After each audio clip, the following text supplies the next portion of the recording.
My sophomore year obviously was headed by Coach Hobson. So it was a year of transition for all of us. Coach Hobson was very different than Coach Rodas in his demeanor. He was very much more of a yeller than Coach Rodas was, and just very intense. And some of the things he was asking us to do on the court were a little bit different. The style of play was maybe a little bit different. It was in me to want to play defensively as hard as I possibly could and to create turnovers and probably foul more than Coach Hobson would have liked me to foul. But that was in me, and Coach Hobson a little bit early on tried to get that out of me, tried to tell me not to gamble so much and tell me not to, try to make such big plays in the backcourt and things like that. But eventually, my sophomore year, he started to see that Jamie Lipker and I, together, were a pretty good two-man press. My sophomore year, we had just phenomenal offensive players. We didn't even really need a great defensive scheme with Mary Stoom, Wendy Okeson. Wendy didn't start playing until midway through the year, but was an All-American in one semester. Then you have Elizabeth Herbeck and Jamie Lipker, Ashley Huerta. We were loaded offensively that year, and maybe the best offensive team I've ever played on or been a part of. We were 34-3, won the national championship, and it was just a blast. We had, at that time, we had 4 eventual All-Americans on the court at the same time. So it was a great time. All of those players knew how to play the game. They understood how to get shots, how to work to get open. It was more of it was kind of like an art on the court. It was very in sync and great timing and pace to the offense. And defensively, we played hard and we had great athletes. So all those things worked together to help us be successful that year. A 7-second differential between the shot clock and the game clock. Timeout, Broncos.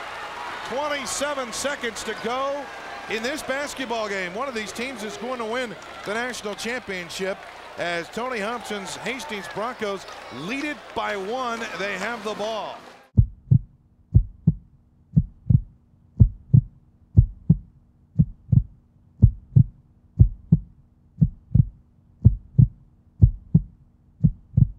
Back here in the second half, this was a heck of a struggle. The Golden Eagles from Cornerstone University in Grand Rapids, Michigan, did an outstanding job tonight, forcing this game down to the last seconds before the favorite, Hastings, pulls away to win the national championship game.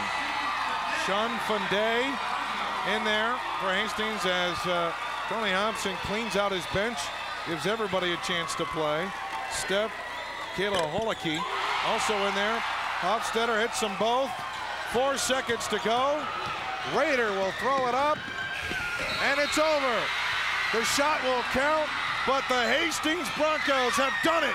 They have won the national championship. The Broncos sweep on to the title. They have won 34. To the national tournament, actually, we had no idea what we were doing that first year. We'd never made it past the second round in the history of the program, and so that first year we just kind of were going with it, and each game we just kind of took it one game at a time. And like I said, we didn't have a lot of experience there, but we did know that if we could just outlast the rest of the teams, when you play 5 games in 7 days, it's wearing, very wearing, both physically and mentally. And I felt like we had the character and the work ethic to just outlast teams. And really by the end of that tournament, it's basically who's mentally toughest.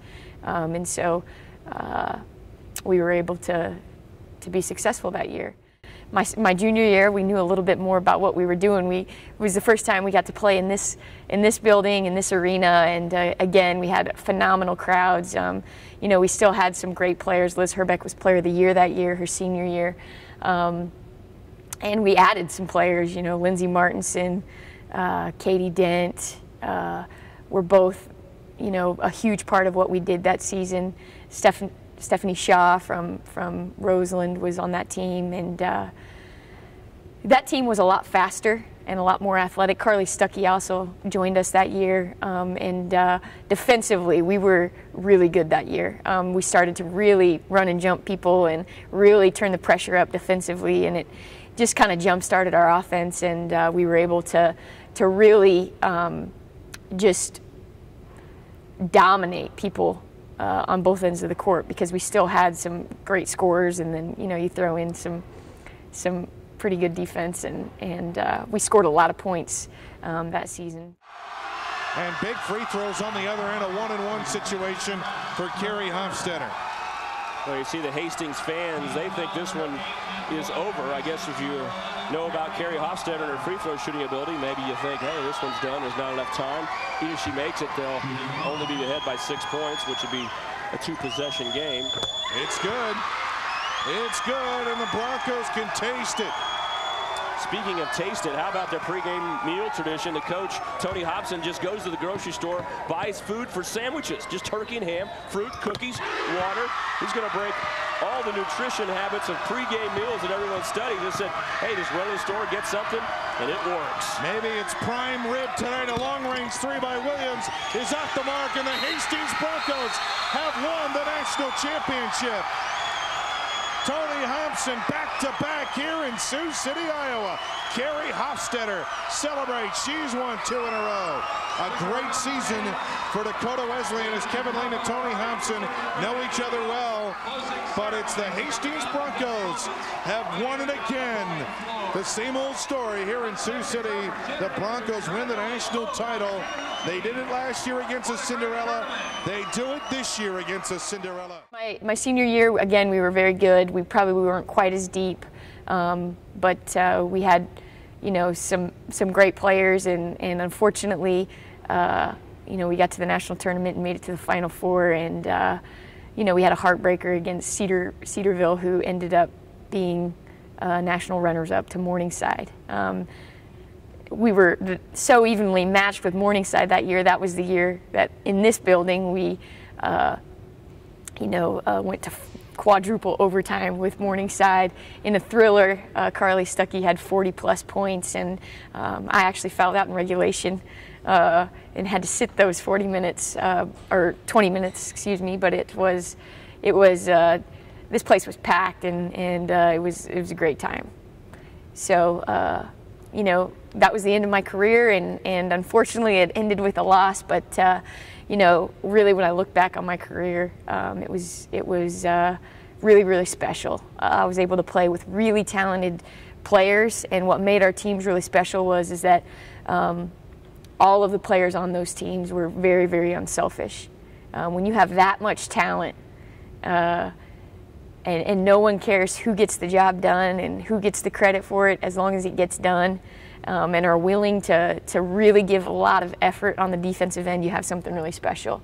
And now as a coach, I'm realizing that those groups don't come along quite as often as you'd like, and so I realize more and more how fortunate I was to have such great teammates and to have great coaches, and play at such a great institution like Hastings College.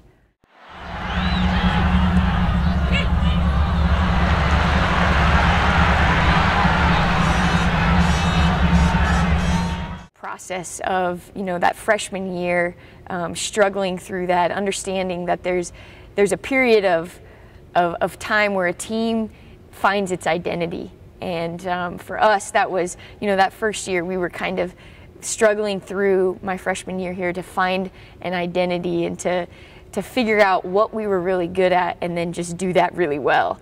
And so the success that obviously helps you as a coach, because winning and losing are both habits. And so throughout the course of my entire college playing career, my high school playing career, I've been taught, and it's been made a habit for me to want to win and to prepare to win and to then go on and win.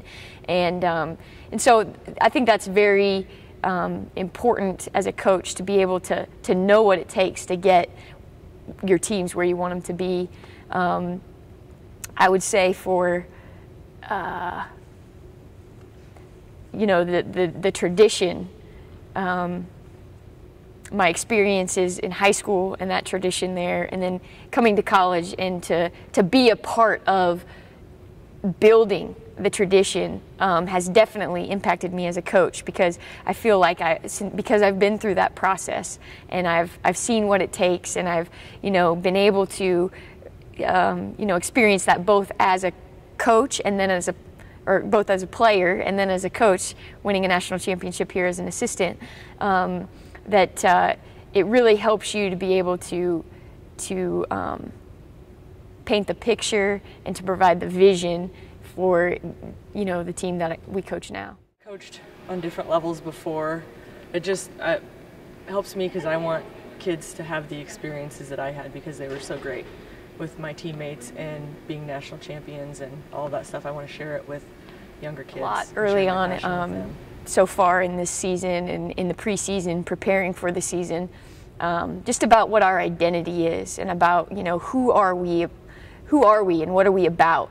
And one thing I think that everyone will see when we step on the floor is that we're going to give everything that we have, you know, that we're going to play really, really hard, that we're going to give a lot of effort defensively. We're going to be very, very intense, and we're going to try to disrupt what the offense does.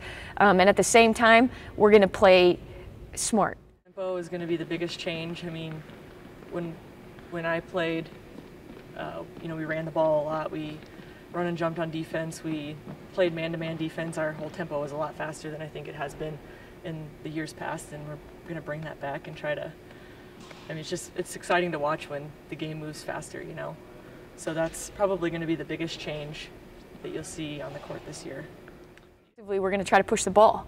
We're going to try to play up-tempo, where we try to get as many possessions as possible offensively. We're going to crash the boards hard. We're going to do all those little things that I feel like when teams give effort are able to be successful at.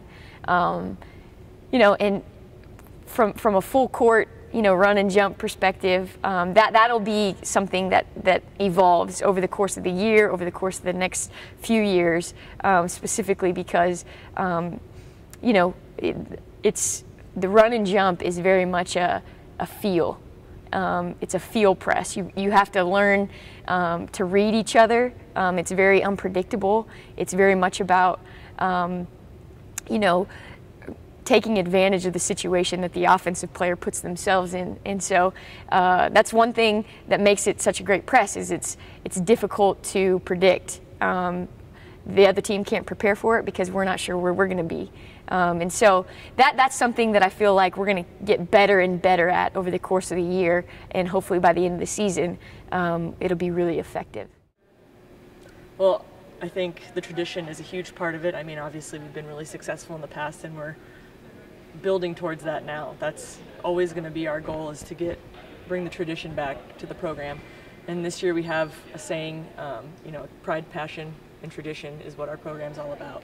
We have pride in what we're doing now, and pride in the tradition that we've had here, and then just passion every day, passion for everything we do in practice, everything we do on and off the floor.